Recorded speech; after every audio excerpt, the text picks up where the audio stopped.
Bah, s'il y a un joueur qui le connaît mieux que moi, c'est Achraf, hein. Il s'entraîne tous les jours avec lui. Donc s'il a une idée précise du joueur qui est Kylian, c'est lui qui le sait. Donc non, non, non, on va pas mettre en place plus de dispositifs tactiques ou quoi que ce soit par rapport à Kylian. Parce que malheureusement pour nous, il n'y a pas que Kylian. Quand on voit Griezmann, la qualité du joueur que c'est, entre les lignes, quand on voit Ousmane, qui est pour moi le complément parfait de Kylian. Voilà, le danger, il vient à gauche, il vient à droite. Donc si on reste que focus sur Kylian, on fera une erreur. On va jouer collectivement. Achraf, c'est un des top players au monde aussi à son poste. Donc voilà, ça va être un beau duel entre les deux.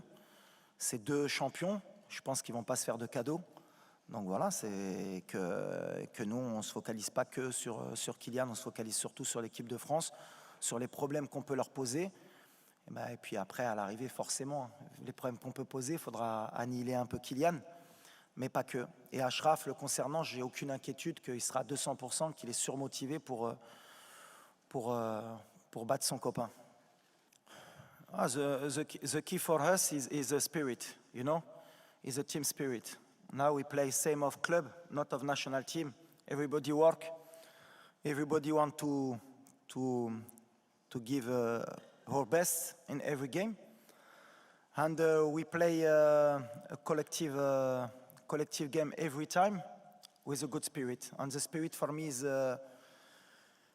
everything in the football. Is more important, and with the heart and the spirit. Bah, j'ose espérer. Hein.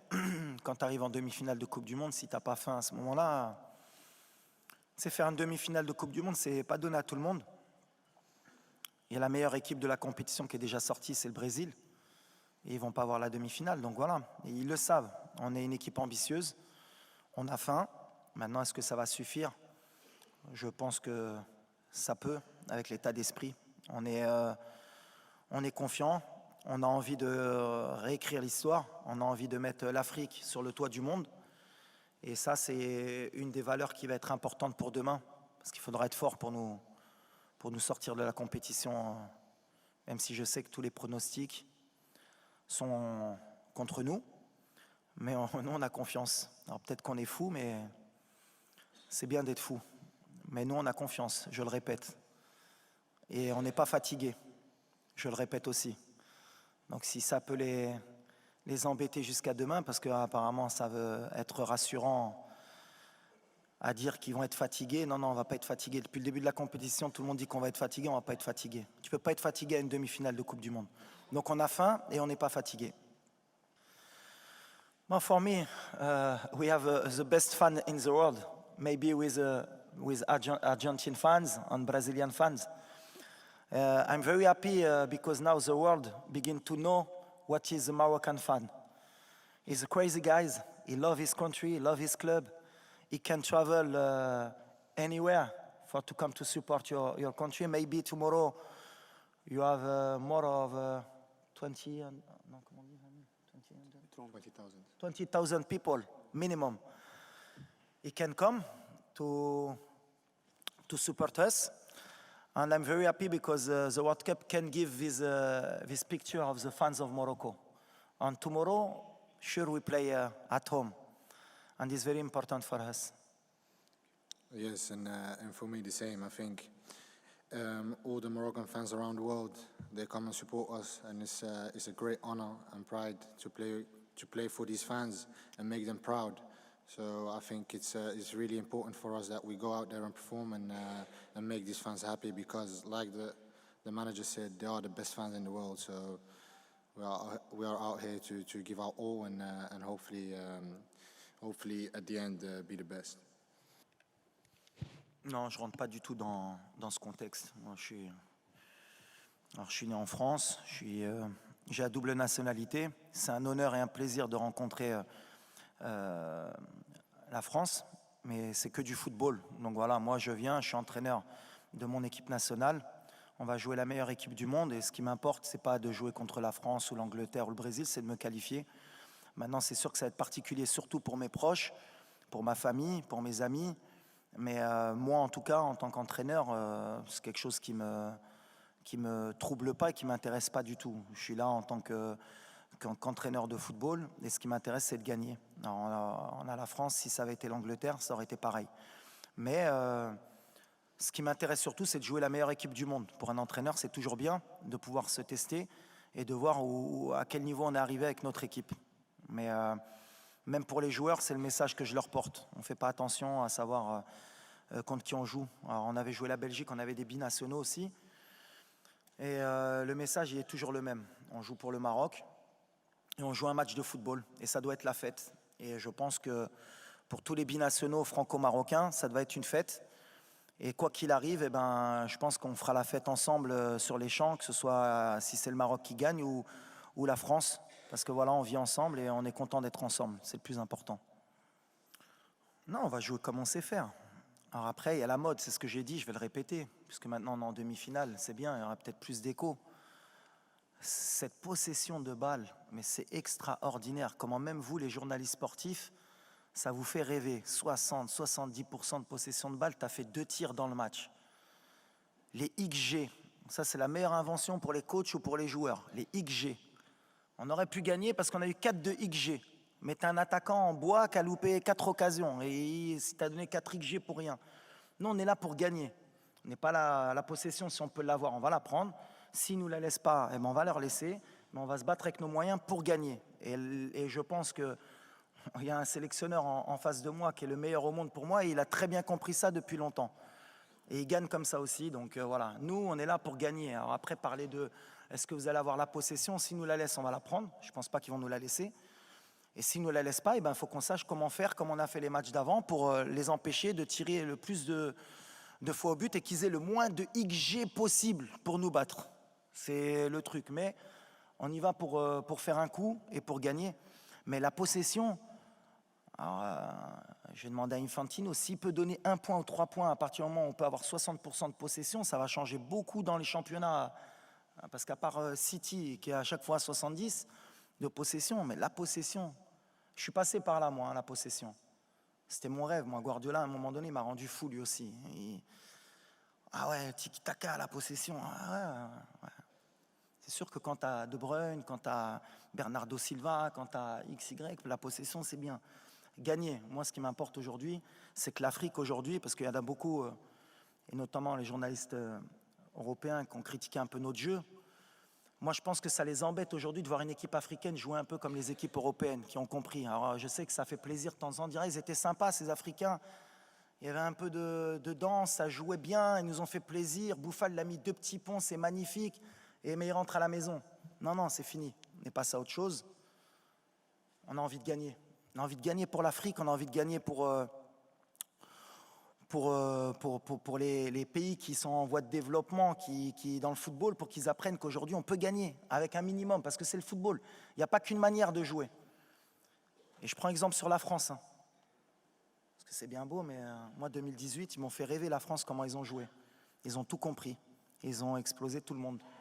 Et contre l'Angleterre, ils n'ont pas eu 40 occasions. Ils ont explosé tout le monde. C'est la meilleure équipe. Si on peut prendre un peu exemple sur eux, demain, pourquoi pas. Mais XG, possession, c'est bien. Les datas, je crois qu'on a 0,01% de chance de gagner la Coupe du Monde au départ de la compète. Je ne sais pas, on est monté ou pas à peu près. Peut-être on doit être à 0,03 peut-être maintenant. Mais on va essayer de faire mentir cette statistique. Alors peut-être demain, je vais passer pour un con. On va dire, ah, il a trop parlé. On est à 12. Alhamdoulilah. Alhamdoulilah. On va essayer de monter après le match un peu plus. Pour moi, il y a mes parents, il y a ma femme. Mais après, il y a tous les joueurs aussi, tous les parents des joueurs, on est tous une famille. Et je pense que ça, c'est une force à nous. Et j'espère qu'on continue comme ça parce que c'est beau à voir. Si tu vois les vidéos après le match et tout, avec les joueurs, avec leur maman et avec leur papa, c'est quelque chose de beau. Tu as des larmes dans les yeux. Donc, oui, ça donne une force incroyable. Et on va utiliser cette force pour les prochains matchs. Par rapport à la situation, ce que j'ai pu apporter, je pense que c'est surtout les joueurs. Moi, j'essaie de créer rapidement un groupe, c'était important. Et j'ai beaucoup réfléchi à comment aborder le tournoi, parce qu'en fait, la compétition de la Coupe du Monde, ça n'a rien à voir avec des qualifications ou avec une préparation sur du moyen ou long terme. Donc on était sur du court terme, il fallait préparer une équipe pour un tournoi. Comment faire pour gagner des matchs dans un tournoi et se qualifier? Donc on a beaucoup réfléchi avec le staff. On a mis beaucoup de petits détails en place, notamment la venue des parents, des familles, pour essayer de créer un état d'esprit qui puisse nous aider à nous surpasser dans cette compétition. Et ensuite, tactiquement, on a été au plus facile et au plus rapide, c'est-à-dire d'être une équipe très bien organisée, qui fait des sacrifices et qui a confiance en elle. Donc voilà, pour le moment, ça nous a réussi, ça aurait pu ne pas marcher. Mais on a pris des options qui aujourd'hui nous donnent raison, et je suis content pour ça, parce que les joueurs surtout ont adhéré et ont cru au projet, et je suis tombé sur des vrais bons gamins qui aiment leur pays et qui m'ont suivi. Donc voilà. Non, mais le plus important pour moi, et le message que je veux envoyer, c'est que je ne veux pas qu'on commence à catégoriser les joueurs qui intègrent l'équipe nationale. Les joueurs de Botola du championnat local, les binationaux, les joueurs de l'académie. Non, quand on intègre l'équipe nationale, on est marocain, on vient avec ses qualités, et parce que le sélectionneur pense que tu peux apporter quelque chose. Et moi, sur les 26 joueurs que j'ai choisis, j'ai pas fait de quota. J'ai regardé ceux qui pouvaient apporter quelque chose à l'équipe et qui pouvaient donner un plus. Et aujourd'hui, c'est bien parce qu'ils le rendent sur le terrain. Après, c'est plus l'environnement extérieur qu'on des doutes concernant ces joueurs-là. Mais moi qui les connais, j'avais aucun doute. Un joueur comme Atiatla, ça joue en Europe tous les jours. Yahya Jebran, ça joue en Europe tous les jours. Dari, même s'il a eu quelques complications à un moment donné à Brest, mais c'est un jeune joueur, il va progresser comme Aguerd à l'époque à Dijon. Et c'est des joueurs qui peuvent jouer en Europe. Voilà. Après, c'est l'état d'esprit, c'est ce que je dis. Une équipe nationale, c'est complètement différent de club. Mais pas que Edu, il y a Juan aussi. J'aime bien la préparation espagnole, qui est beaucoup faite à base de ballon. Et c'était ma priorité au départ d'avoir un staff pratiquement 100% marocain. J'ai fait une exception juste pour la préparation physique. Pas qu'au Maroc, on n'est pas bon. Au contraire, on a des très bons préparateurs, mais je voulais apporter une touche spécifique avec la préparation physique espagnole. Et Edu, il nous apporte tout ça. Il s'est très bien intégré. Il a une capacité d'adaptation. Et je l'ai aussi pris parce qu'il avait entraîné dans le monde arabe. Il avait entraîné aux Émirats et en Arabie Saoudite aussi. Donc, il connaissait aussi la mentalité arabe. Donc voilà, mais on est très, très heureux de sa venue, on est très heureux de son travail. On a la chance que Sa Majesté, que Dieu l'assiste, a mis beaucoup de moyens pour faire progresser le football au Maroc, et c'est aussi en grande partie sa réussite aujourd'hui, d'avoir créé l'académie, d'avoir mis les moyens dans les installations au Maroc, avec la création de beaucoup de stades, beaucoup de terrains d'entraînement. Et l'académie, bien sûr, fait partie du projet royal. Et c'est bien parce qu'on a toujours bénéficié des binationaux au Maroc. Moi-même, je suis venu jouer en étant binational, et la génération de 2004, il y avait beaucoup de joueurs formés en France. Mais on a vite compris qu'il fallait aussi créer de la formation chez nous, avoir des forces vives qui font partie du pays.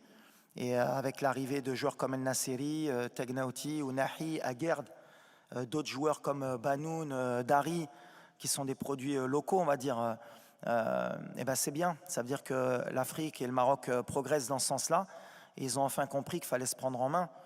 Et Sa Majesté a eu cette vision, et heureusement pour nous, aujourd'hui, elle fonctionne et elle montre au monde que voilà, au Maroc, on avance et on travaille, comme je l'ai dit.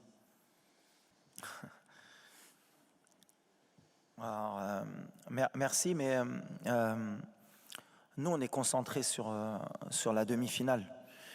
Et le message que je veux envoyer aujourd'hui, justement, c'est parce que je vois depuis 2-3 jours, on a envie d'être satisfait et de dire quoi qu'il arrive, on aura réussi notre mondial.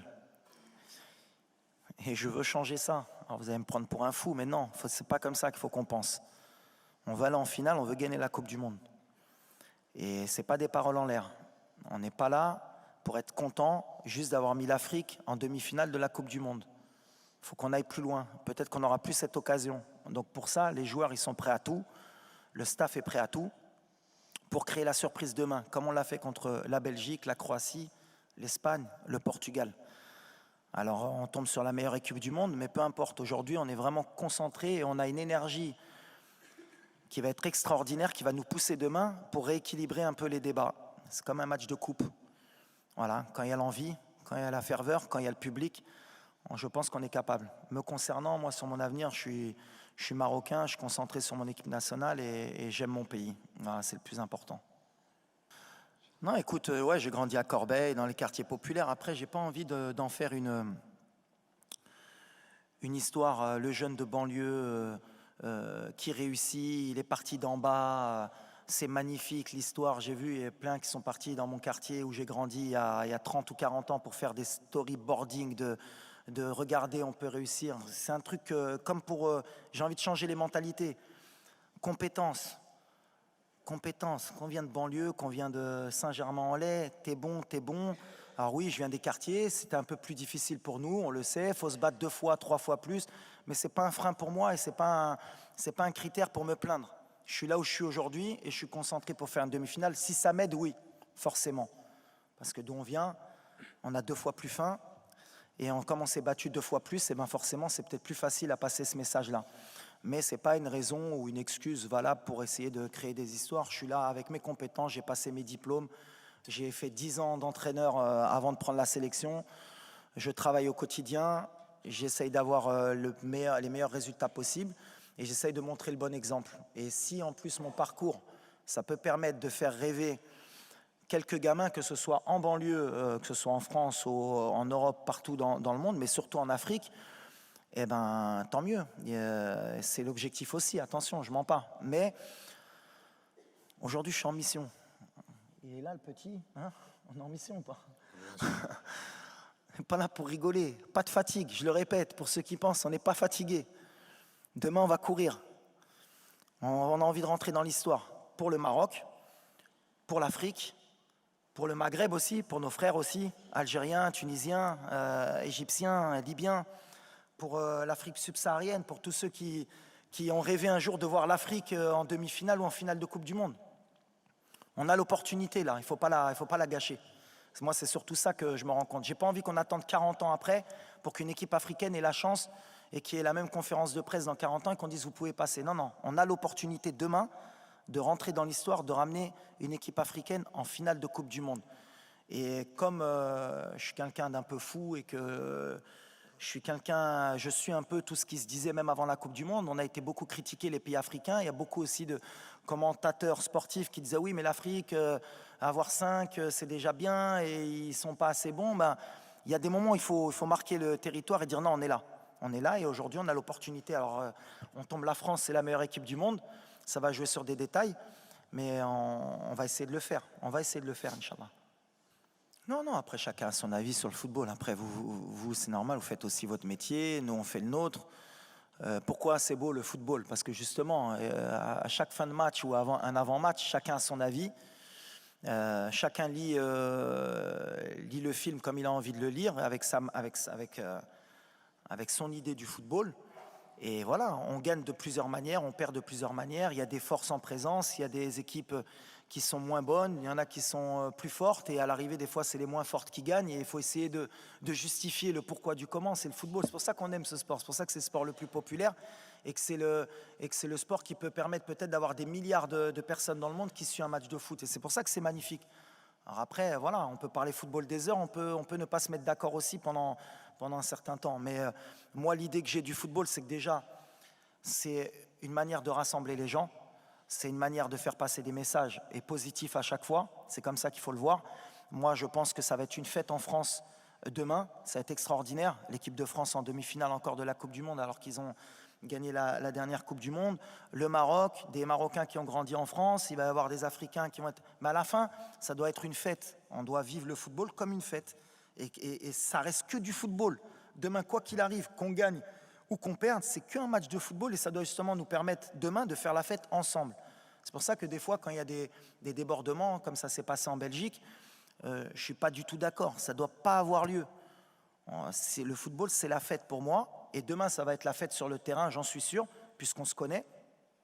Que le meilleur gagne. Et à la fin, eh ben, voilà, avec chacun ses valeurs, chacun son mode de pensée, eh ben, être content pour l'autre équipe qui ira en finale. Et nous, en tout cas, si on ne doit pas passer, on félicitera les Français, on sera derrière eux. Et si on passe, je suis sûr qu'ils seront derrière nous et qu'ils nous féliciteront. Et c'est juste ça reste que du football. Bah, nous, ce qui est important pour nous, et je parle toujours que de football, c'est ce qui m'importe. Nous, on essaye Déjà, on représente le Maroc, donc on a une image à donner de notre pays à l'international parce que la meilleure tribune, bah, c'est la Coupe du Monde. Donc si c'est bien ce qu'on a pu véhiculer, c'est-à-dire le rapport entre les joueurs, les familles, notre culture, d'où l'on vient, comment on est, comment on peut se comporter avec nos mamans, avec nos épouses, parce qu'il y a beaucoup aussi de gens qui ne connaissent pas vraiment notre culture, et ben c'est une bonne tribune. Mais après, nous, surtout, ce qu'on veut montrer, c'est notre football sur le terrain. Alors, on représente, aujourd'hui, on nous parle qu'on représente bien sûr le monde arabe, l'Afrique, le Maroc. D'abord, on représente le football, notre manière de jouer, le Maroc. On représente notre pays, comment sont les Marocains, comment ils vivent le football. Je vous ai dit qu'on était un peuple de passionnés. Il y aura sûrement 20 000 personnes qui vont se déplacer. Et quand on connaît les moyens des gens marocains pour venir au Qatar, se déplacer, mettre beaucoup d'argent, c'est pratiquement un budget pour certains pour venir supporter leur équipe, tout comme les Argentins, les Brésiliens, ça montre la ferveur du peuple marocain pour le football. Donc si on peut le montrer, c'est bien. Si on peut faire rêver des gamins dans le monde, que ce soit en Afrique ou dans le monde arabe, c'est encore mieux. Et si on peut donner une image positive de notre pays, du monde arabe, de notre religion aussi, ben c'est encore mieux aussi. Parce que comme je l'ai dit, le vivre ensemble, c'est le plus important. Et je pense que le Maroc, notamment, c'est un pays qui a toujours montré beaucoup de respect pour toutes les religions, pour toutes les cultures. Et c'est un pays qui est magnifique. Et je parlais de Nia, c'est un pays qui est vraiment Nia, le Maroc. Alors vous traduirez en brésilien, en anglais, en français la Nia, vous chercherez, comme ça vous obligera un peu à comprendre. Mais le Maroc, c'est cette qualité. On est accueillant, on est prêt à donner, et des fois on n'attend rien en retour. Alors ça peut être un défaut, mais c'est pour moi une qualité. Et donc si on a pu montrer aux yeux du monde qui sont les Marocains, qu'est-ce que le peuple marocain, et grâce à Sa Majesté, que le Maroc progresse et qu'on avance, eh ben c'est magnifique. Il n'y a pas meilleure tribune que la Coupe du Monde, et je pense qu'on a montré un bon exemple, et on va essayer encore demain de montrer un bon exemple avant et après le match. Ben, pour moi, le coach, il a tout dit. Hein. Il y a rien à rajouter. Donc, tu as toujours tout dit, le coach.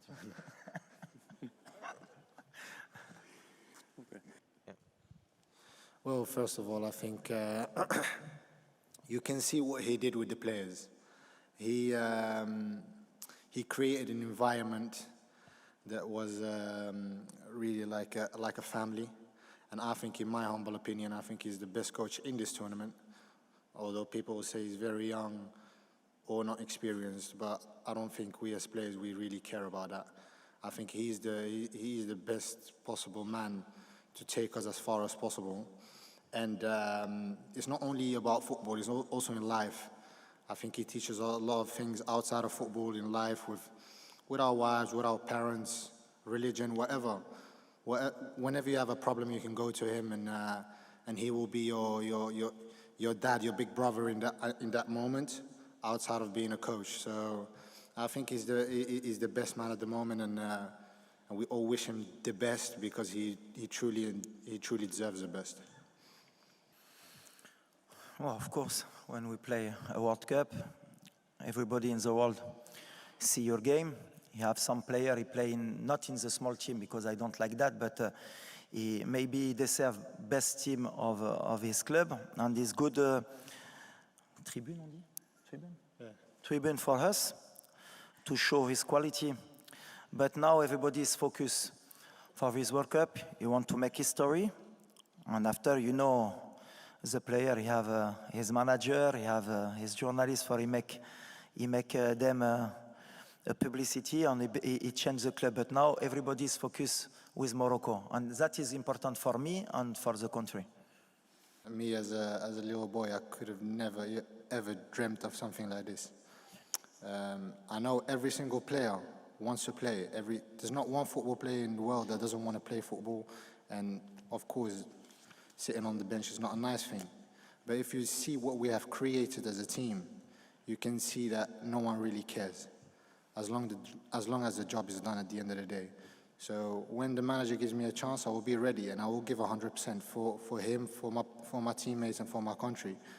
But me feeling something because I didn't play, no, I don't feel anything. I feel proud, and like I said before, I'm in the semi-final of World Cup, and that's a real dream come true, and hopefully it doesn't end here.